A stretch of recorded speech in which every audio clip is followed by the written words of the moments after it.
সামনাটা block না, সামনাটা আমরা খেলবেন। টিকেট টাকাস করে। আরে ওই দাদা, আরে একজন মাধবজি হ্যাটই দরকার আগে। আমি শুধু আপনাদেরকে এটাই অনুরোধ করব যে আগরতলার আশপাশে বর্ডার এরিয়াতে গোমতি, খোয়াই, তাতে পজিটিভ কেস বেশি আসছে, তার মোকাবেলা করা। মাঝখানে একদিন আমরা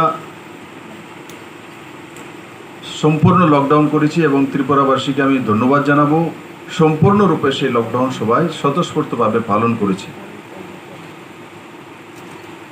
কিন্তু এই যে সময়কালটা, এই সময়টা আমরা যদি পেরিয়ে আসতে পারি ও নিশ্চিত আসব, তবেই করোনাকে সম্পূর্ণরূপে পরাজিত করে দেব। তার জন্য রাজ্য সরকার কিছু নতুন ইনিশিয়েটিভ আজকে কালকের মধ্যে নেবে। বর্ডার অঞ্চলে যে জনতার কারফিউ, সেটা হয়তোবা সন্ধ্যা থেকে শুরু করে দেব, কারণ পজিটিভ কেসগুলো বর্ডার অঞ্চলের দিকে বেশি রয়েছে। আমি আগেও বলেছি যে আমাদের সবচেয়ে চিন্তাজনক বিষয় হচ্ছে আমাদের বাংলাদেশ বর্ডারে, আর ওই পারে কি হচ্ছে পত্রপত্রিকার সাংবাদিক বন্ধুদের মাধ্যমে আপনাদের কাছে তার সমাচার আসছে। তার জন্য সাবধানতা অবলম্বন করা, বর্ডার কারফিউ কড়াভাবে পালন করা, কমপ্লিটলি ওই দিক থেকে কেউ না আসা, এদিক থেকে কেউ না যাওয়া। আর যদি এই ধরনের দেখে তো জনতা তাকে তৎক্ষণাৎ দেখে প্রশাসনকে অবগত করানো এবং তার উপরে কারবাই করা।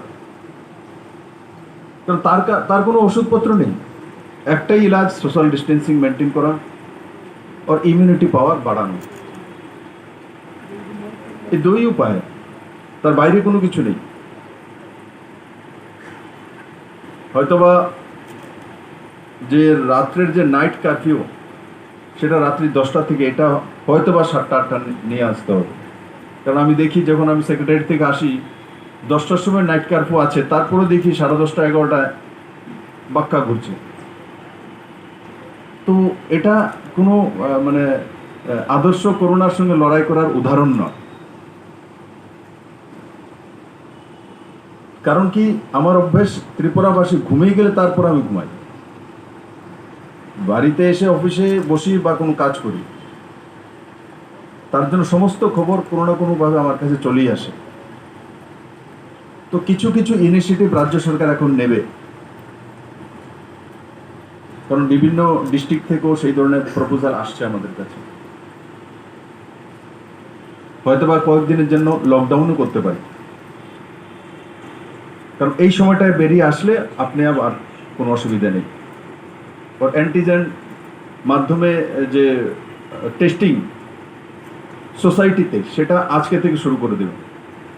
তো সোসাইটিতে এখন ঢুকবে, মানে গ্রামকে গ্রাম, ওয়ার্ডকে ওয়ার্ড, প্রত্যেকের টেস্ট শুরু হয়ে যাবে।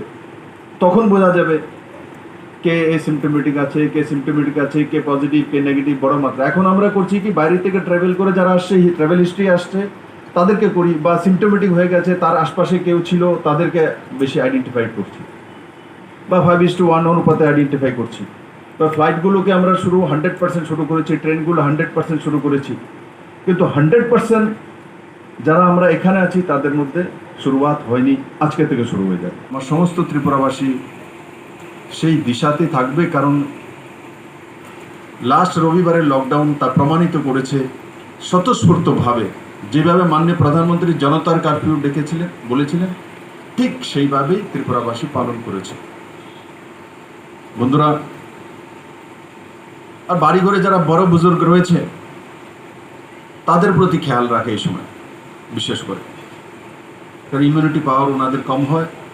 বাড়ির বাইরে না যাওয়া, আর আগরতলা তো বিশেষ করে বলবো, প্রত্যেক দিন বাজারে গিয়ে তাজা মাছ কিনতে হবে, প্রত্যেক দিন বাজারে যাবে, গিয়ে ভিড় লাগাবে। আরে ক্যা জরুরত है? ফ্রিজে আমার কাছে মাছ মানুষ বিভিন্ন জায়গা দিয়ে যায়, তো ফ্রিজে রেখে দেয়। আমি যদি ফ্রিজের মাছ খেতে পারি, তো আপনার ডেইলি তাজা মাছ খেতে হবে, তাহলে কি আপনার লম্বা মারতে বেশি হয়ে যাবে? আমি তো সুস্থ মানুষ থাকতে পারি, এই যে মানসিকতাটা, সকালবেলা গিয়ে তাজা মাছটা বাজারে সবাই আগে কিনতেই হইব, নাইলে মনে হইতে আছে যে মানে তার পুরো দিনটাই যাবে, শেষ হয়ে যাবে। আগে গিয়া তাজা ডাটাটা লইতে হইব। আরে ভাই, তাজা ডাটা কিনতে গিয়া করোনা লই এই ব্যাপারের মধ্যে। তো তার মধ্যে পাবন্দি লাগানো, বিনা প্রয়োজনে বাজারে না যাওয়া, বিনা প্রয়োজনে যেখানে লোকজন বেশি সেখানে সমাগমে না পৌঁছা, নিজের জন্য ভালো। আর ভিড় করে যে করবে সে তার জন্য বিপদ নিয়ে আসবে। আমি আশা করি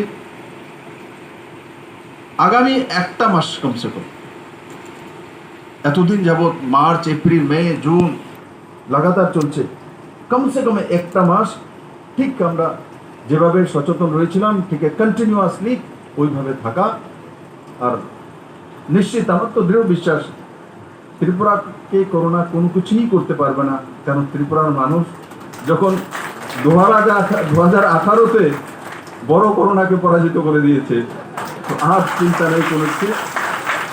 আর ইতিহাস সৃষ্টি করেছে, আর ইতিহাসে সাক্ষী তো আমি খুব, 0 থেকে 0 থেকে সরকার বানিয়ে দেওয়া। তো করোনাও জানবে বলে 0 থেকে এরা সব কিছু করতে জানে, তো এখানে কোনো লাভ নেই।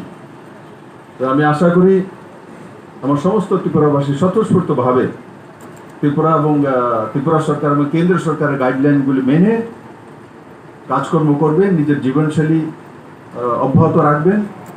এবং আজকের কার্যক্রমে ভাগ নেওয়ার জন্য সবাইকে আমি ধন্যবাদ জানাচ্ছি, বিশেষ করে মাননীয় রাম মাধবজিকে।